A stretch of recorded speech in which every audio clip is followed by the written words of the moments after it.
আসসালামু আলাইকুম। আপনারা দেখতে পাচ্ছেন, সবাইকে আমার তরফ থেকে ঈদ মোবারক। আপনারা দেখতে পাচ্ছেন আমরা ঈদে উপলক্ষে ঈদের জন্য যে জায়গা ঘুরতে এসেছি তা দেখতে পাচ্ছেন। আমরা আফ্রিকার বন জঙ্গলে আসছি।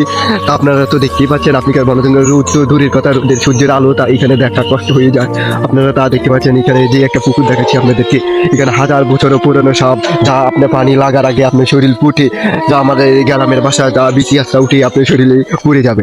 তা আপনারা তো দেখতেই পাচ্ছেন আফ্রিকার বন জঙ্গলে যা এখানে মানুষ সাহস করে ঢুকতে চায় না, কেননা এখানে বেলে অদ্ভুত কোনো জিনিস, অদ্ভুত কোনো শক্তি থাকে। তা ওই দেখেন সাইডে কি আরে আপনারা জন্য আমি আরো একটু কষ্ট করে দেখাচ্ছি। বৃষ্টির দিকে তো ঢুকে যাচ্ছে না, ওই দেখেন আরো জঙ্গলটা, এখানে বন পাখির আওয়াজ শোনা যাচ্ছে। আরো সাইডে দেখা যাচ্ছে কিছু ঘর দেখা যাচ্ছে, সেখানে আপনাদের কিন্তু আরো কাছে দিয়ে দেখায়। এই দেখেন হালকা পাতলা ঘর দেখা যাচ্ছে। এই ঘরের টিনগুলো যত সম্ভব ওই আমরা বলি বন মানুষ থাকে এখানে, তারা তো মানুষ ধরেই নাকি বলি, ছোটবেলায় শুনছি তারা মানুষ ধরেই নাকি বলি কি বলে। দেখেন বনবাস, সেখানে আমরা যা গ্রাম অঞ্চলে বনবাস ব্যবহার করি, এইগুলো কি বলা হয় বনবাস। আপনারা তো দেখতে পাচ্ছেন এখানে আফ্রিকার বন জঙ্গলে আমরা আজকে ঈদ উপলক্ষে ঘুরতে এসেছি। সবাই যদি এসেছে চান আমাদের সাথে এসে যোগাযোগ করেন। আমরা তাই 5-6 দিন এখানে আপনাদের জন্য নিয়ে এসেছি। আমাদের অনেক সুযোগ, আমরা প্রত্যেকটা দিন আনন্দ উৎসব নিয়ে আমরা কাটাবো এই আফ্রিকার বন জঙ্গলে। এখানে অনেক রিস্ক নিয়ে আমরা এসেছি, রাত্রের বেলা অনেক রিস্ক।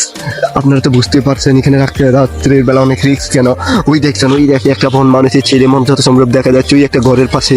তাই ছোট্ট করে আমি সেখানে যাচ্ছি না, কারণ আমার ভয় করে, আমি ওখানে ছোট বলি কথা। তা আপনারা অন্য কিছু মনে করবেন না। আমরা এখন যে জঙ্গলটা আছি সেখানে নাকি আগের যুগে শুনতাম নাকি সেখানে অনেক জিন ভূত থাকতো, আলগা কোনো কিছু থাকতো, অনেক বড় বড় সাপ থাকে। এই দেখতেই তো পাচ্ছেন যদি সাপের বাসার মতনও লাগে।